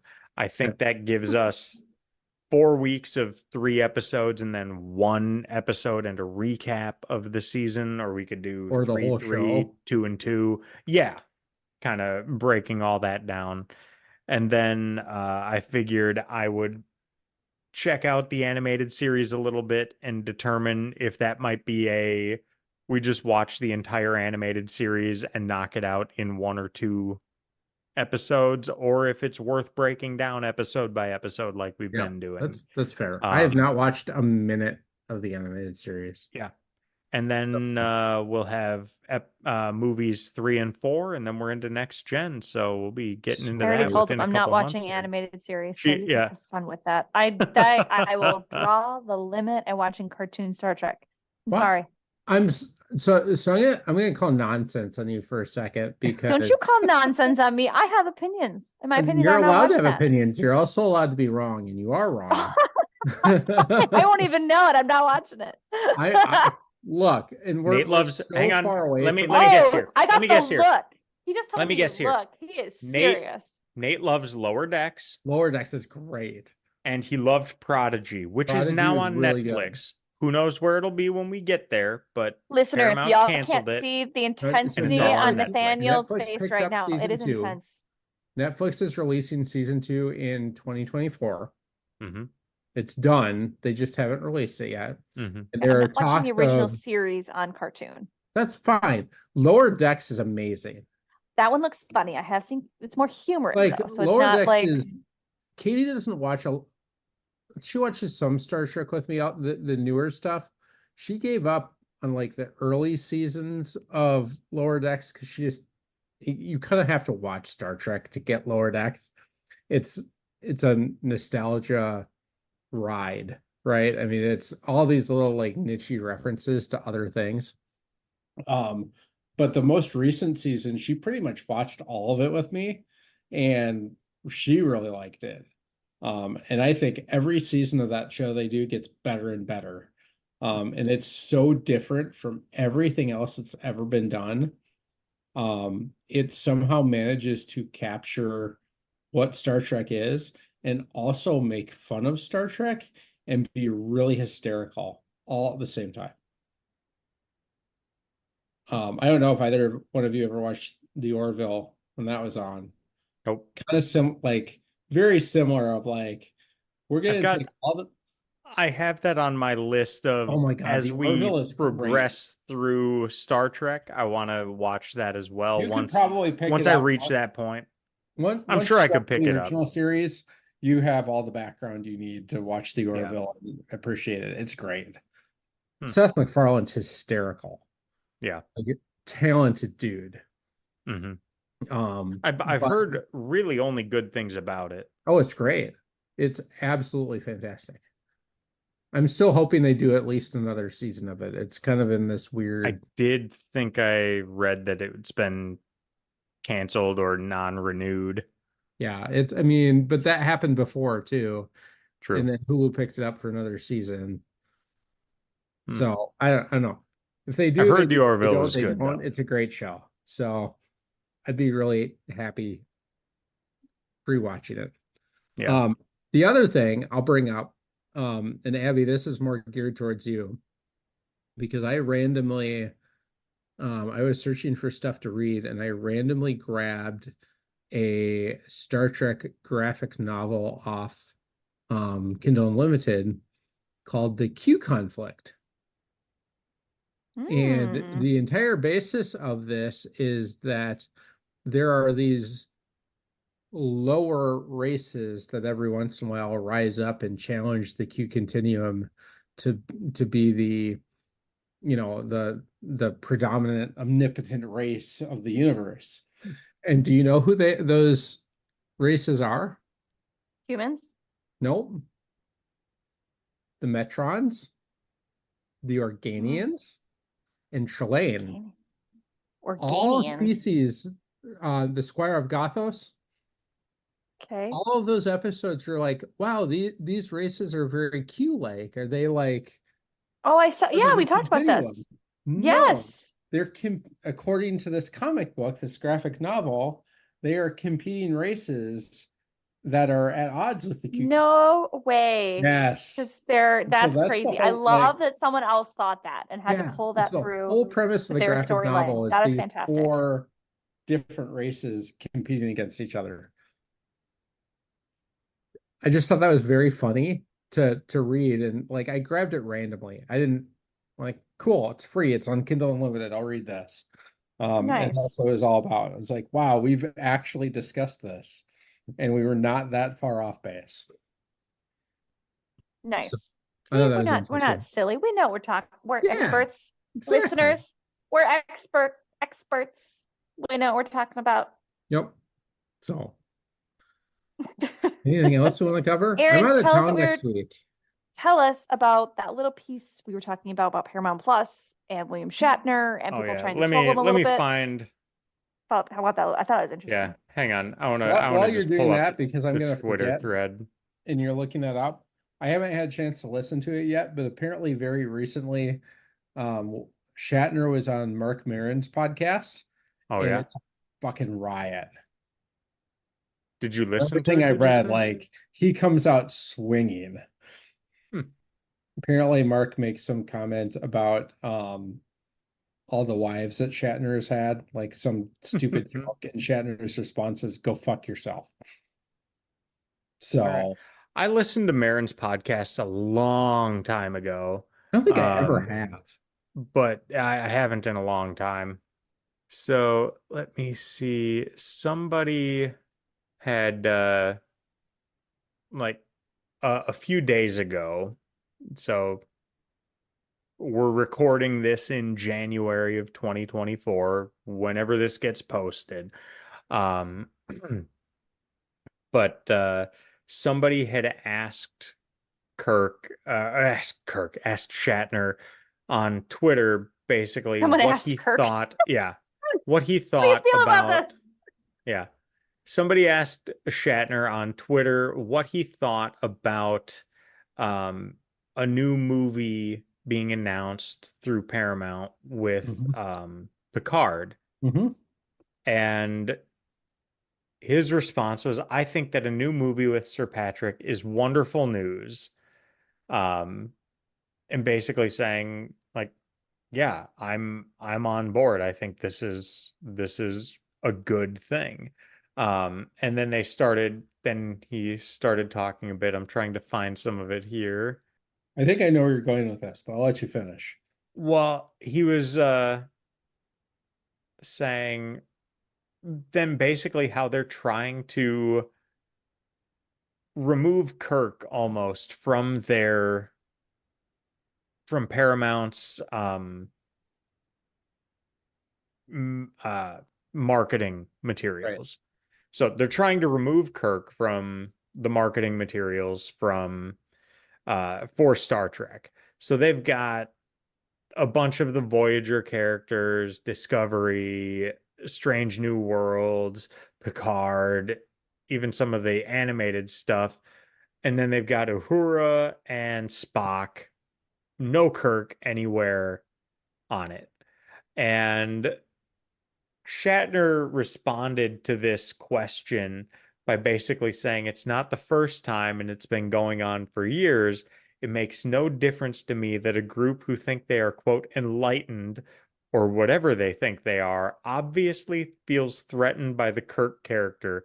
It's a character from a 1960s TV show. Get over it. Winky face and the like rolling crying face. It's interesting to me that, because I hadn't read the article, I'd kind of seen the headline Yeah. about it. And I'm still, I mean, I don't know anything more than what you just read to me. Yep. I almost wonder if it's less than the erasing of Shatner. Yeah. But at the because same time, he also says, so somebody else asked something, and his response was, "It doesn't bother me in the least. A bunch of self-righteous strangers thinking they're sending a message by erasing the past. Who is going to forget? It's everywhere. It's so indoctrinated that it will take many generations to be forgotten, no matter what they do. Let it be." So, in a way, he doesn't give a shit, no, I but I mean he think he doesn't care about does. it. I mean, he's got to care. But at the same time, I love that he's just like, they can try to get rid of Kirk, but they can't get rid of Kirk. But again, I don't think it's, and I think he misses the point, or intentionally misses the point of, I don't think they're getting rid of Kirk, they're getting rid of Shatner. Kirk still exists in a couple of different forms that are still pretty similar to the 1960s Kirk. Yeah. You've But got the fine point I is like version. all Kirk of more after I like Kirk. I like Shatner more after seeing him in person. I really liked him on the show. Like the guy's got great charisma. He's got a great Sure. job bringing in an audience, making you just enjoy his company. So Yep. I Now- don't think I disagree with it being that it's I Now, told Aaron that I think the reason that it was more Spock versus Kirk on the marketing, because there's not really a ton of stuff, right? There's not a new Star Trek for his timeline. but I think Strange New that's Worlds what is a the new reboot. We've got Picard as a new reboot, so it's got Picard on there, obviously. I You think gotta watch Spock. Strange New we Worlds. Like that's Well, exactly I what get it is. that. but I think that's It is, kind but of it's different what the actors, and they have Pike questions. on there for that reason, right? So they've They already also have have Kirk representation, on there. but they have Pike as a representation of Strange New Worlds. It's about Pike, Yes, but Kirk right? makes multiple Okay. appearances. So, but it would have but- been bad if they had put, even though, don't get me wrong, the dude who plays Kirk on Strange New Worlds is the guy from Vampire Diaries, guilty pleasure show. So I 100% love Wesley on that one because I'm sorry, He's great on the Stefan. show. Like, don't He's get me Stefan wrong. Salvatore, who I he's- mean, come he's on, great he's casting. fantastic. But He's the point, fantastic.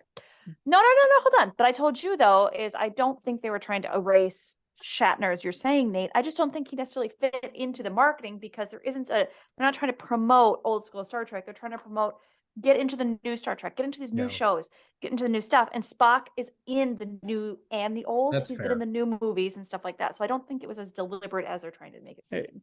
And I don't think they're trying to eliminate in a way. Shatner. I would sort of agree, sort of disagree, because then they show. Here, I'm gonna just share my screen for a sec, even though this will probably get cut out. But you look here, they've got Picard from Picard, they've got Janeway, others, and they've got Spock from the original series.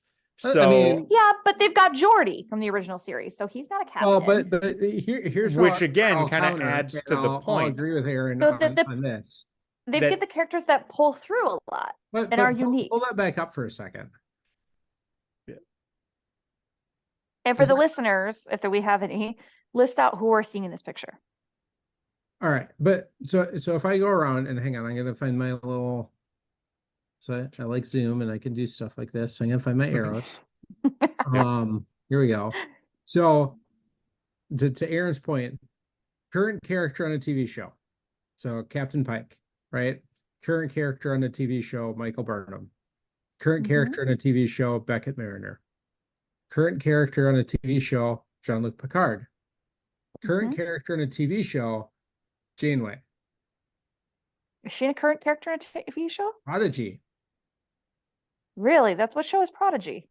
the other animated one. The one that's on Nickelodeon that got canceled. Okay. Geordi, Okay.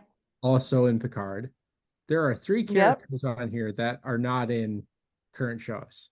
You've got Captain Sisko, Captain Archer, and this version of Spock, the Leonard Nimoy version. There is obviously a version of Spock that's on Strange New Worlds, but we're showing Leonard Nimoy in this picture.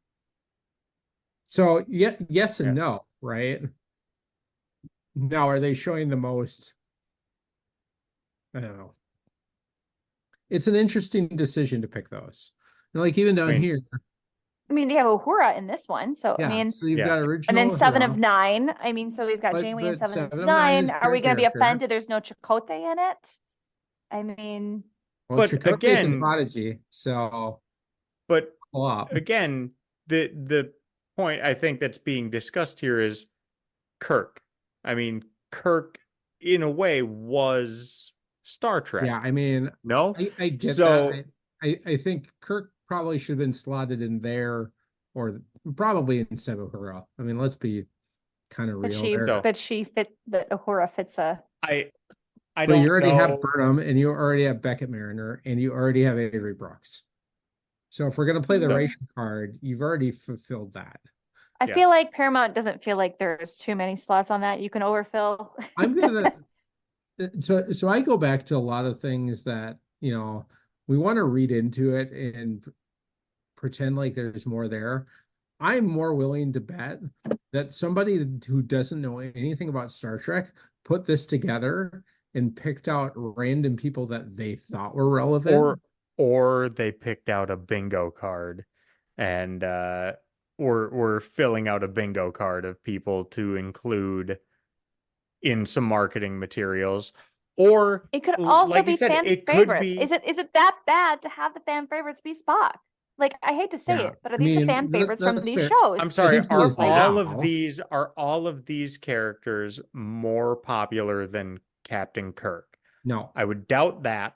And I but think the point No, but if that they're he's taking a making sampling from each show, I mean, potentially they are. Seven of Nine is extremely popular character. Okay, Jonathan Cisco, right? Extremely popular. I don't watch DS9. We're gonna get through that, but Nate, extremely popular, I right? won't even say get through it. You're gonna love it by the end of it. So you shut up. Never have attempted it more than once through the first episode. Alexia, The liquid dude just creeps me out. Okay, so we've got Janeway, obviously a fan favorite. I don't know Below Decks or whatever that cartoon is. I've watched like 2 or Beckett 3 Mariner. episodes. I have only watched 2 or 3 episodes of Pike in the Strange New Worlds. I was flabbergasted by it already. Like, it is so compelling. It's so Even good. with a basic understanding of Star Trek. It's the character development is fantastic on that. And their characters of Spock is fantastic. It's just a great storyline just far. Burnham like drew me back into Star Trek in my late 30s. I hadn't watched Star Trek in 20 plus years. Started watching Strange New Worlds because of you, Nate, and I was like, dang, this is a fantastic show. Like, great stuff. It was just wonderful. I actually got multiple people to watch it after me in my family. We got Patrick Stewart, one of my favorite actors of all time, honestly. Outside of Star Trek, I've seen him in numerous things. I really love him. I would love to see him in real life, like in actual like theater production stuff if he's still doing it. He's just awesome. Don't know who this other cartoon chick is. We've all It's a talked. dude, by the way. It's a guy. Okay, whatever. I've Don't said bother. numerous Prodigy. times how much I love Uhura and stuff. She's the first of a thing. Spock is Spock. I mean, everyone knows Spock. I mean, I'm sorry, even laymen will lift their hand up and know who Spock is for the most part, right? If you're talking though, we're going to take 2 characters from the original series and put them on marketing materials for Star Trek Day. That's not what we're saying. We're talking about most memorable characters. But that is what happened Spock, here. There are two characters that would go over Uhura if they have 2 spots for the original series. Bones could go there. Scotty could go there. Kirk could definitely go there. Spock is a no-brainer. If you're going to have 2 spots, of course Spock is going to be included because he's Spock's brain. Yeah. But I'm bummed. There's a pun there that just got completely. But then is it awkward to leave McCoy out? Because you're leaving, 2/3 of the triad out. So I think it's more of I don't know. I don't think I will agree. I don't think Nichelle Nichols fits from a like, is she the most important character in that show? Absolutely not. I think she was important and substantial in her roles that she did in that time, but I don't think I can agree with you that probably should have been Kirk there. I will agree. However, I can also see someone being like, who was an important Google it, important influential character, Star Trek 1960 series. Nichelle Nichols is going to pop up.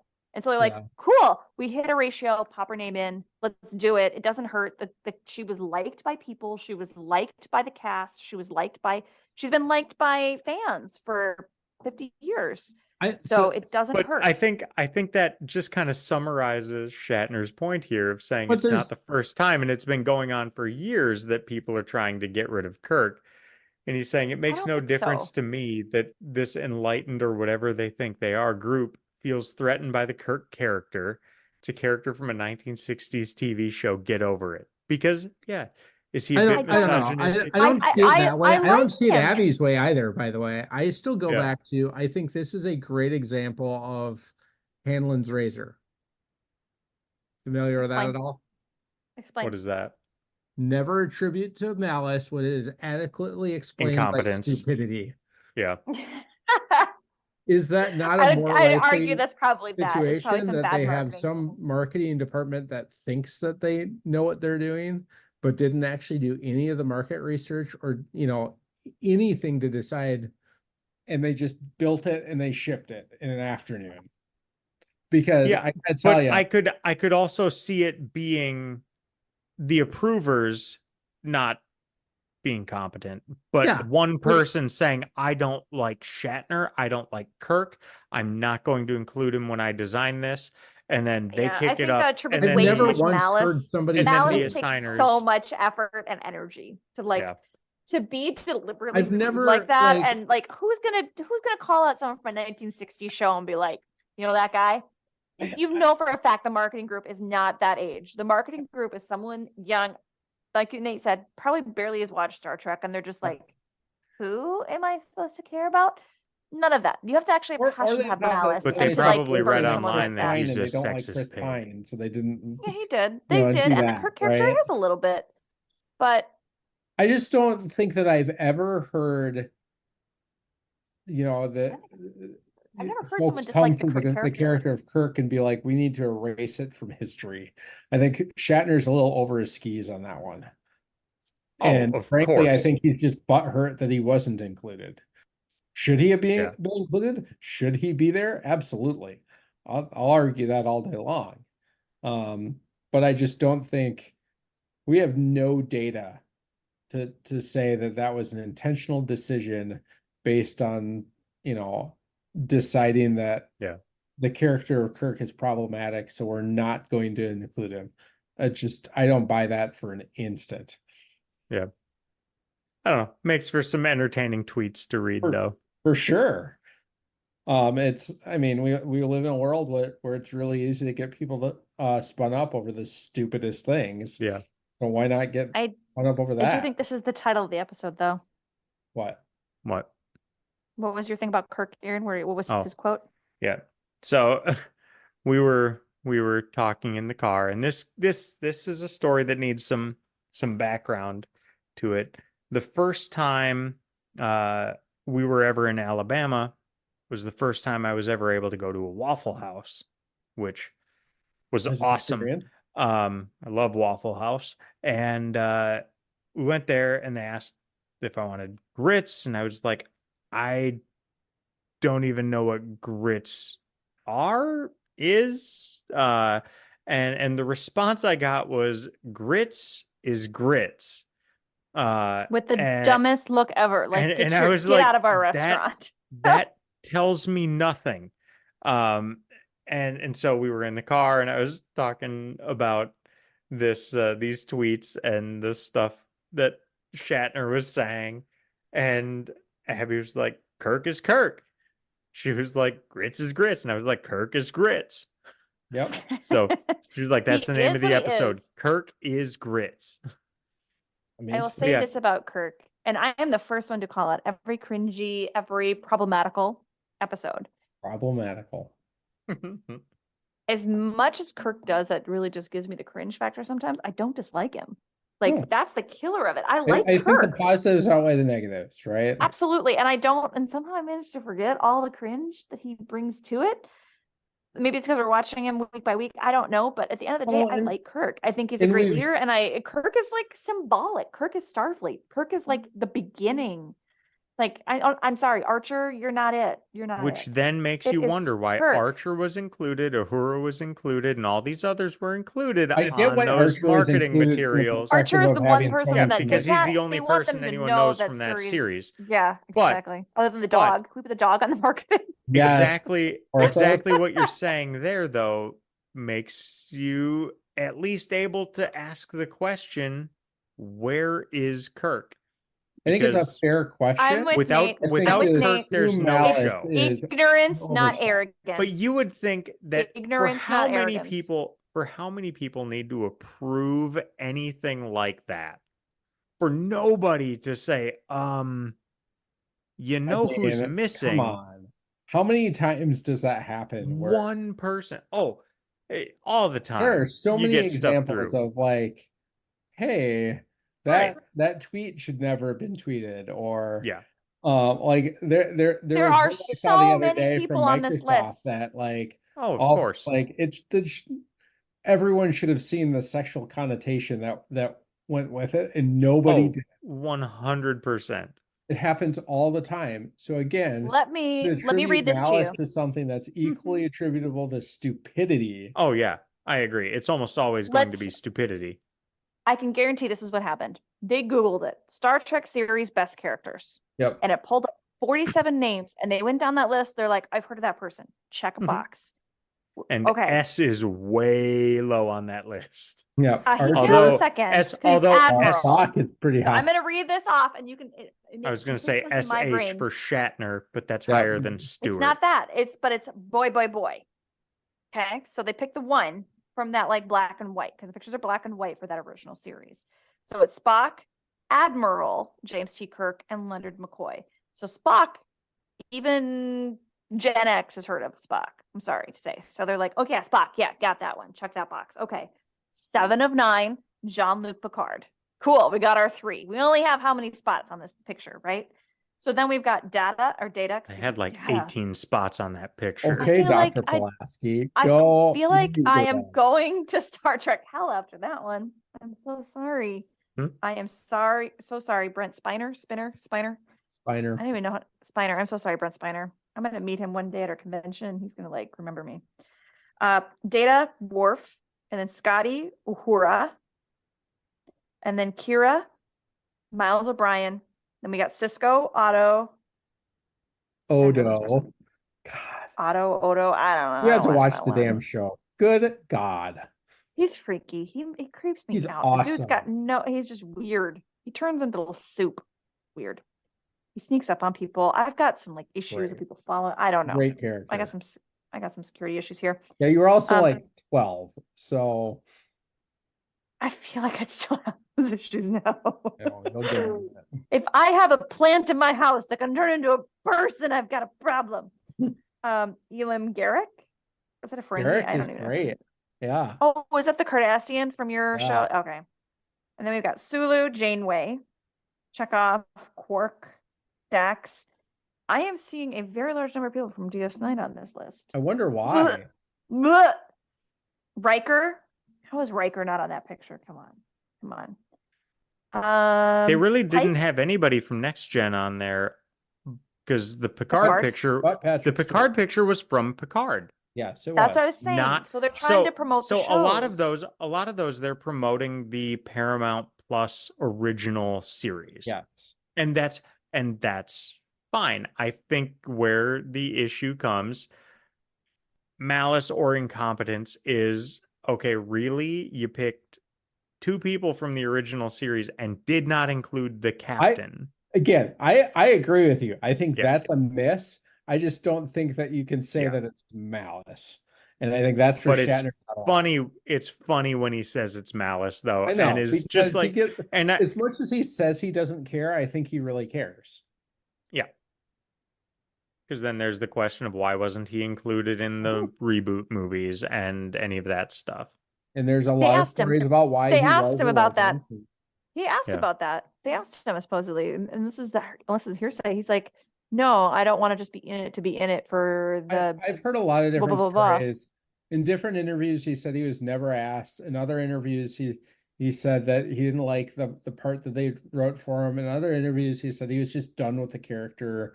Like he's changed that story half a dozen times. We saw him live. He's a crazy old man. Yeah. He's entertaining as hell. But he's in his 90s. He's gonna say some crazy shit. So Grandpa Bill. I mean, Grandpa Bill's got stuff to say.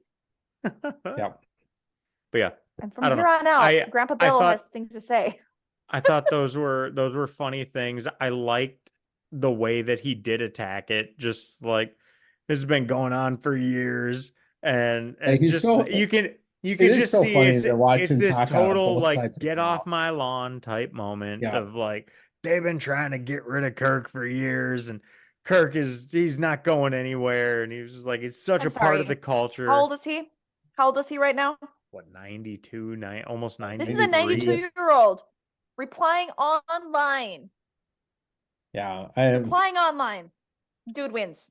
Dude Yeah. wins. 92-year-old replying to a comment board on the computer on a website Well, I post. mean, he's been active He on wins. Twitter for years, right? But then So- again, I'm just saying. at the same Dude time, wins. it's not like, but it's also not like he was out there like pulling Paramount Plus stuff and throwing shade at it. People were asking him, "Hey, what do Yeah, you think of they this?" tagged him in it. So he's just like, "All right, here's Sure. what I think." if you want an opinion, you're gonna get one. Right. Why not? So, yeah. On that note, well, there you go. I think our discussion in this episode covered just about everything I could say. I'm not sure I have much more to add right now. I'll try to avoid doing what the original series seems to be doing at this point and just have an episode we've all seen before. So I'll keep this one short and sweet. If you're watching with us, next time we will discuss the next 3 episodes of Star Trek the original series: The Empath, Elan of Troyes, and Whom Gods Destroy. As always, I want to thank you for spending some time with us discussing my journey through Star Trek. If you enjoy what we're doing, please share this with a friend. Subscribe and leave a rating and a review wherever you listen to podcasts. If you'd like to engage with us, you can find us on X at Baldly Go Podcast and To Baldly Go Podcast on Facebook. For Abbie and Nate, this is Aaron reminding you to never give up, never surrender. Grits is grits.